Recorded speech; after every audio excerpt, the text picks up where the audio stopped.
Oke, selamat datang lagi di channel Dunia Kelistrikan. Pada kali ini kita akan membahas tentang LED atau Light Emitting Dioda. Ini merupakan salah satu jenis dioda yang paling sering kita jumpai dan kita gunakan ya. Jadi LED merupakan keluarga dioda yang terbuat dari bahan semikonduktor. Warna-warna cahaya yang dipancarkan oleh tergantung pada jenis bahan semikonduktornya yang dipergunakannya. LED juga dapat memancarkan sinar inframerah yang tidak tampak oleh mata seperti yang sering kita jumpai pada remote control TV ataupun remote control pada perangkat elektronik lainnya. Nah, jadi teman-teman, LED ini nanti itu dia fungsinya itu sebagai indikator ya. Jadi sebagai indikator suatu perangkat elektronik ya, baik nanti itu berupa lampu, terus kemudian nanti bisa juga sebagai senter dan lain sebagainya.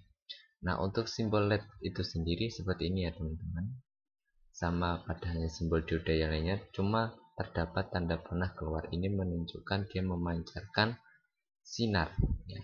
Sinar itu didapat dari mana? Nah, dari bahan-bahan semikonduktor itu tadi ya. Jadi bentuk LED ini macam-macam ya. Ada yang seperti ini, terus ada yang kotak-kotak seperti ini dan seperti ini. Tapi pada dasarnya konstruksinya itu sama saja. Oke, jadi ini merupakan cara kerja dari LED itu bagaimana sih LED itu bisa bekerja? Nah, jadi gini teman-teman ya. Cara kerja ya, hampir sama dengan dioda. Jadi dia memiliki dua kutub yaitu positif dan negatif. LED hanya akan mengeluarkan cahaya apabila dialiri tegangan maju atau bias forward dari anoda menuju katoda. Nah, dari ini teman-teman ya, lapisan deflection ini dia akan memancarkan cahaya. Nah, cahaya dipancarkan ini sesuai dengan tipe-tipe atau bahan-bahan semikonduktor yang digunakan nanti pada slide selanjutnya ya teman-teman. Oke, kemudian untuk polaritas ini juga yang paling penting ya teman-teman. Cara melihat polaritas LED. Jadi kalau LED-nya rata-rata berbentuk seperti ini, nah ini perlu dilihat. Harus ada kaki positif sama kaki negatif. Ciri-ciri kaki yang dapat positif atau anoda, itu kakinya pasti lebih panjang. Kemudian LED frame kecil. Jadi LED frame itu yang ada di dalam ini teman-teman ya. Ini pasti lebih kecil.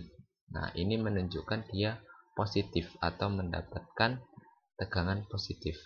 Kalau yang ini katoda atau yang mendapatkan tegangan negatif, ciri-cirinya adalah kaki lebih pendek, lead frame besar. Jadi lead frame-nya ini besar.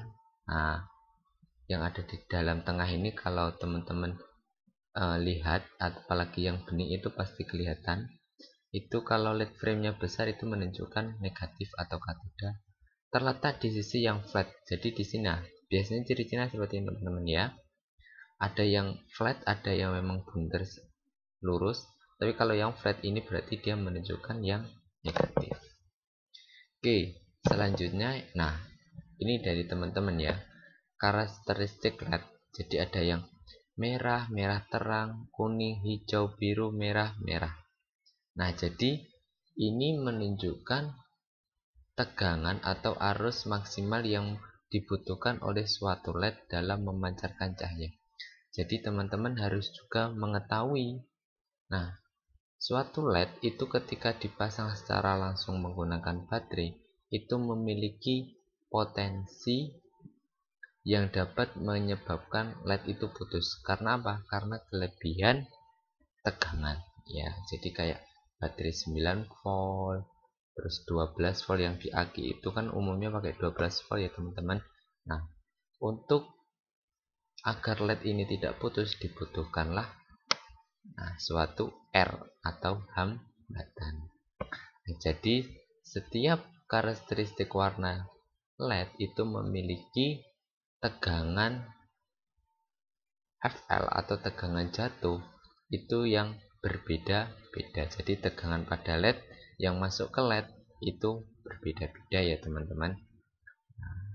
Jadi ada VF, VV, VR max. Nah, jadi di sini ada keterangannya. VF. Nah, ini tegangan majunya maksimum ya teman-teman ya. Kemudian ada VL tegangan LED, IF I maksimal yang bisa arus maksimal yang bisa masuk ke dalam LED. Kemudian tegangan terbalik maksimum. Nah, tegangan terbalik maksimum ini ya teman-teman ya. Jadi jangan sampai salah. Kalau dia melebihi dari 5 volt atau melebihi dari 1,7 terlalu berlebihan, dia dapat memutus atau merusak LED itu sendiri. Maka kita harus bisa belajar mengira-ngira atau memberikan kepastian berapa hambatan yang dipasang pada LED itu sendiri ya. Oke, jadi ini rumusnya teman-teman ya. Jadi R sama dengan Vs min Vl dibagi I, dimana R ini nilai resistor, Vs tegangan input, nah tegangan input dalam volt, kemudian Vl adalah tegangan LED, di sini tegangan LED, kemudian arus maju LED dalam ampere ini. Nah, ini. Oke, biar nggak bingung kita masuk ke langsung ke contohnya ya teman-teman ya. Nah, di sini ada sebuah rangkaian, ini ada baterai, ada resistor, kemudian ada LED. Jika tegangan input adalah 9 volt, di sini 9 volt, dan LED yang digunakan adalah LED biru, FL sama dengan 4,5. Nah, di sini biru high intensity. Di sini 4,5 volt ya teman-teman. Arus maju I adalah 25. Jadi ketika diketahui 25 mA, nah diganti ampere menjadi 0,25. Jadi dikonversikan dulu teman-teman miliampere ke ampere. Berapakah nilai resistor yang diperlukan? Jadi di sini diketahui Fs ini baterai, Fl-nya ini 4,5. Nah, kemudian 0,025. R-nya berapa? Oke, langsung masuk aja teman-teman ya. Jadi Vs kurangi Vl 9 volt dikurangi 4,5 dibagi dengan 0,25. Jadi ini dikurangi dulu, hasilnya 4,5 dibagi 0,025, ketemunya adalah 180 ohm. Jadi nanti biar LED-nya ini bisa bersinar secara maksimal itu adalah 180 ohm.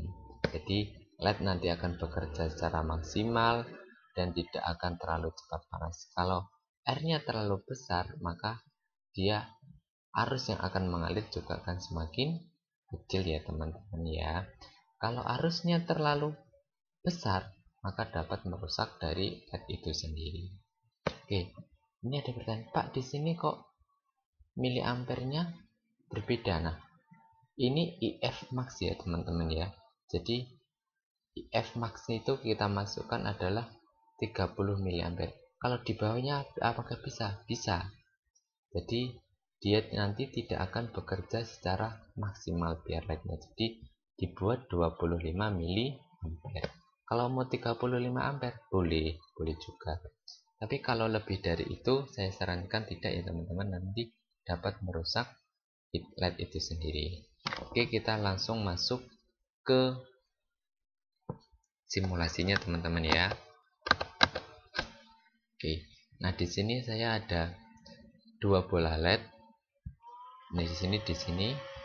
Nah, di sini sudah saya nyalakan. Ini ada baterainya. Ini ada LED-nya, LED biru.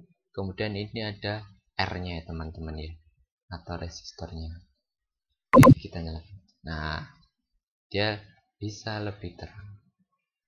Oke, gitu ya teman-teman.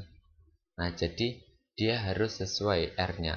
Kalau nggak sesuai, dia nanti akan mempengaruhi dari daya sinar lampu itu sendiri. Contoh, R-nya misalnya kita buat, nah, misalnya 1800 ya teman-teman. Nah, dia akan lebih redup ya teman-teman ya. Nah, ini lebih redup. Jadi arus yang mengalir di sini pun akan semakin kecil teman-teman ya. Nah, karena coba kita cuma 18. Sangat terang teman-teman ya. Kalau ini terlalu terang, ini potensinya juga bahaya teman-teman ya. Kalau ini nanti terlalu panas bisa memutus. Jadi idealnya kalau menurut perhitungan tadi itu adalah 180 ohm ya teman-teman. Di sini ketemunya arus yang mengalir masuk adalah 16 oke. Itu teman-teman ya. Oke, kita coba 18 tadi berapa teman-teman arusnya? 20 mA. Oke, ini juga masih bisa teman-teman ya. Ini untuk yang DC. Tapi nanti menurut perhitungan itu di sini adalah 180. Kalau terlalu besar itu nanti nyalanya dari silet itu akan redup ya. Oke, habis itu nanti di sini ada yang tegangan AC kita kasih LED. Nah, jadi nyalanya seperti ini ya teman-teman. Kenapa seperti ini? Jadi nggak beda seperti ini ya teman-teman ya. Ntar saya ganti dulu. Nah, nyalanya terang konsisten. Kalau di sini nggak konsisten karena kan tadi dia sinus. Nah, kenapa sinus? Karena karakteristik dioda tadi teman-teman ya. Jadi ketika di forward bias dia memotong satu gelombang. Oke, biar kita cek pakai probe. Apakah benar teman-teman?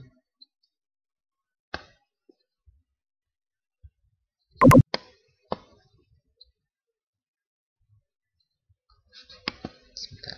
Fit.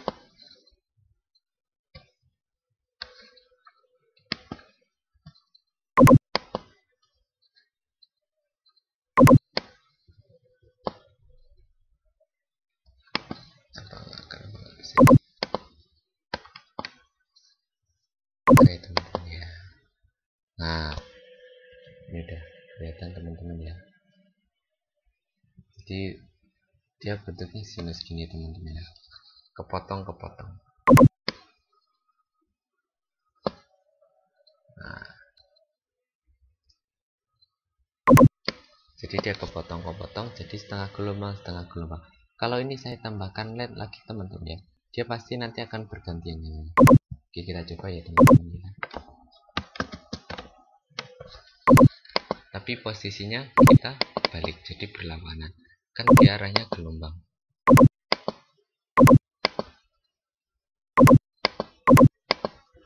Oke, kita coba teman-teman ya. Nah, dia kan nyalanya bergantian ya. Kenapa? Karena kan dia sinus. Ketika dia naik ke atas dia nyala ini, ketika dia naik ke bawah dia nyalain, dan terusnya gitu ya teman-teman ya. Jadi nah gini, full dia